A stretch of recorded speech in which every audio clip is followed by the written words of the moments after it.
مش بس كده، لا ده انت ليك عدد معين من الموبايلات تعدي بيها من المطار. طب ايه العدد المسموح بيه؟ العدد المسموح بيه هو 5 موبايلات. 2 استعمال شخصي، و3 هتدفع عليهم ضريبة اللي هي 24%. طب انا سمعت ان الضريبة الجمركية 10% بس. ايوه فعلا هي الضريبة الجمركية 10% بس حضرتك ما تنساش ضريبة القيمة المضافة. ضريبة القيمة المضافة 14% زائد الضريبة الجمركية 10%، يعني الإجمالي 24%.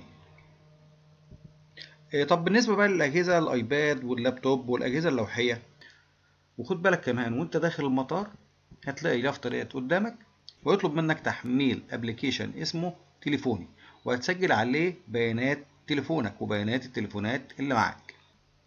وطبعا ليك لحد 5 أجهزة، جهازين مجانا ده الاستعمال الشخصي